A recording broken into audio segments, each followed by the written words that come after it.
Hello everybody. Today we have a very exciting topic to talk about, YouTube channels. And with us today is Lou Costabile, one of the creator of My Car Story with Lou. Hi Lou. Hey Welcome Jim. to the show. Good to see you. So I've known Lou for a number of years, and he's been doing his YouTube channel since 2013, and it's doing great. So Lou, how did you get started with My Car Story with Lou? Well, originally how I got started with YouTube was I had my, at the time, 8-year-old son, and I would sit back and look over his shoulder, as a dad should, to watch what he was watching, and he was watching a gamer play this game, and when he minimized the screen, I saw this gamer had 15 million views on that video. 15 million. And he had 1.5 million subscribers. So at that point, I thought the gaming seemed interesting, but I didn't know it was going to be that interesting.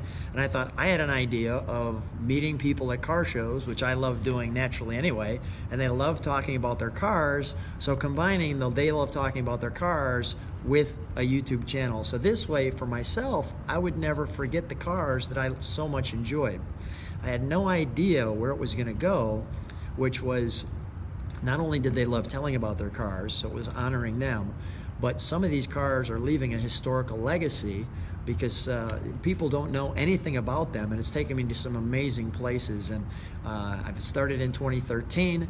Your first year, you don't even know that you don't even know, so you jump onto YouTube and made a lot of mistakes, and I'll talk about some of those when Jim asks some other questions. But the other thing that's happened is the second year is kind of you now know that you don't know, and now hopefully the last couple of years I've gotten competent, and maybe one day I'll have many editors and things, and I'll be like Jay Leno's Garage or something, which is in the car. That would be awesome. That would be awesome. That would be master virtuoso level. So let me ask you this question. Sure. As I see it, there's really two aspects to it. There's sort of the technical piece of knowing how to put the video up and everything, and then there's sort of the what I'll call the recording phase, where you need to have a good topic. And so let's start with the recording phase, because that's the first step. So what should people keep in mind when they're doing their first few videos? Well, the tips are this. Number one is you've got to have great content. If you don't have something that's great content,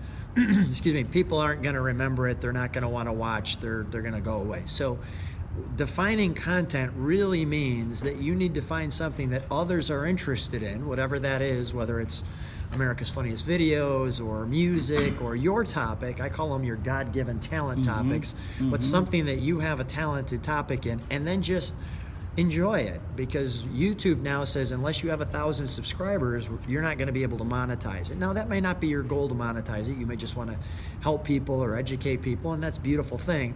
But if you do want to turn this into a business, then you need 1,000 subscribers, and you need something that's going to be content that they like. As far as actual recording, some of the key tips are, one, have a nice cover landing page.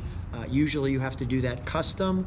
YouTube gives you 3 choices. Those probably wouldn't be your choices, so you have to learn a little bit about photography and how to take a nice photograph.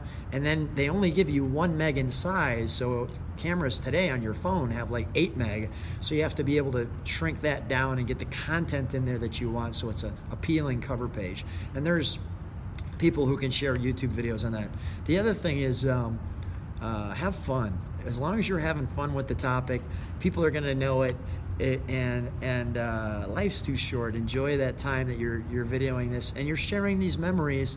If a picture tells 1,000 words, Jim and I's era, maybe we remember those things. Well, now a video tells tons of words. Absolutely. And make sure it's content that they'll really enjoy. Well, that's actually an interesting question, because if my hobby, my passion is antique bowling alleys, how do I know if that's something that's going to have appeal or not? Even though there seems to be a lot of things that are very limited, but they seem to have good followings. Well, a lot of times you can just find out by just that. Is there a convention? Is there, with car shows, people set up car shows all the time. You've got Cars and Coffee, you've got Jerry Seinfeld's got a show, Jay Leno's got a show, so celebrities are involved in sharing these cars. There's channels on TV that have this. So the topic was there. There was definite interest. So the other thing, though, is you have to have the right blend of personality along with that. Know your flavor of what you want. Do you have an era of cars? And become kind of a subject matter expert. So if you're the subject matter expert in antique bowling alleys, and there's actually people who go to play on antique bowling alleys, then there's a value, the content's there. If you're the only person you find on the antique bowling alley and nobody else is there, well, then you probably aren't going to have something that's going to be a viable channel. So let me ask you this question. I guess some people get to a point where they're successful enough, they actually have sponsors. Tell us about sponsors. Why do we find sponsors? What do they get? Just some thoughts on that. Well, I think your question's a little more like, how do you make money on YouTube? And there's two ways to do it. The first way is you put out good content, people view your channel, you have over 1,000 subscribers, and you get fractional pennies on the dollar, as I like to call it, from YouTube, from getting people to watch it. So you pick categories in YouTube. For example, my category is autos and vehicles. It could be how-tos, it could be health, etc. There's different topics when you go to the YouTube channel to click on. It could be gaming. My son's into gaming. He's into, he has a channel called Joe Cole, and he plays a game right now that he's enjoying, and his friends watch that.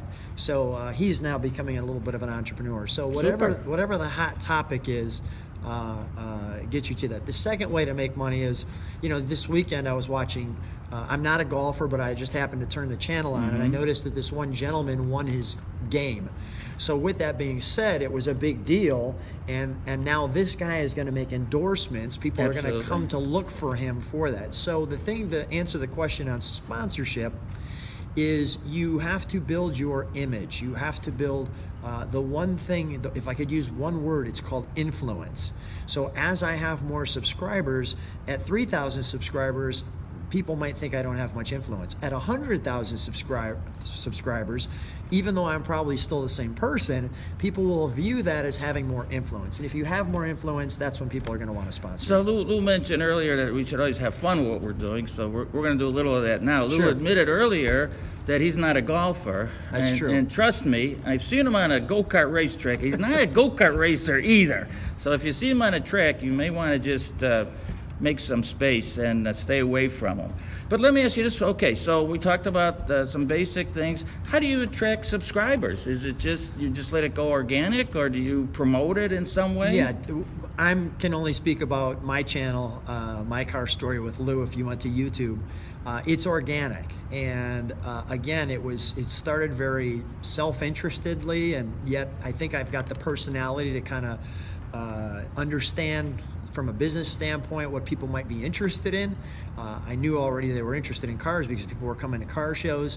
So it was really just telling the car story or the caretaker's story and expounding that to what it would be like for me to enjoy the car that they have. So I thought if it met my standards and satisfaction of their car, and I asked enough good questions, I could walk away from that car feeling very satisfied. And it seems that other people like that too. I call my channel more than a car show, and I'm not saying that boastfully. I'm saying that because if you go to a car show, one of my sponsors is the World of Wheels. So when I go to the World of Wheels in Chicago, they make you take the battery cable off the battery. What happens then is now you have a glorified paperweight, is what I call it, a car that can't start. And if the owner's not there, the caretaker, the hood's shut, you won't see the engine. If the hood's open, you see the engine, you don't see the design of the car. So I get there much earlier. I get there during the car show days that they drive the cars in. So I get to open the hood, get inside the car, which you can't do at a car show, talk to the owner, hear the story of the car, open the car. We usually, assuming that the car starts, we start the car, we listen to the exhaust note, we give it a little rev, and we both have some fun with that. And for me, it brings in my childhood because I'm really like an oversized kid. Yeah, where me too. Especially when it comes to the cars, I just get, I can become about 10 years old. This is my advice. My wife, this comes up with my wife all the time. You know, ladies, if you want to get along better with your husband, just treat him like an 8-year-old boy. You're going to do just fine. All right, Lou. Jim's marital tips. Go ahead. Yes, yeah. Hey, we should there's another YouTube channel we can do. Anyway, so Lou, if somebody has a car they'd like you to do on your show, wants to be a sponsor for your show, or just wants to pick your brain about YouTube channels, what's a good way for them to get a hold of you? Well, let me answer the first thing. If they've got a car, I'll probably find you, just go to a car show, and then I know you're someone who wants to share your car. So that's one way. The second way is you just go to the channel, and I like commenting with my subscribers. I like interaction with them. Some people don't do that, or maybe their channel's too big, they can't do that. I like the interaction, so you can always get a hold of me that way. The other thing is that for sponsors, if they've watched the channel and they like the channel and they want to get a hold of me, they can go to mycarstorywithlou.com, and there's a comment section there, and they can leave a comment, and I'll get that, and I can comment with them that way and talk with them. But yeah, I'd be happy to talk with people who want to be part of the channel. That makes sense to be part of the channel. They're car people, things like that. Sure. Well, thank you. Thank you for being on, Lou. My pleasure, Jim. It's been great. Now, Lou will be in his car shortly, so you may want to stay off the roads for a while. But anyway, thanks for watching.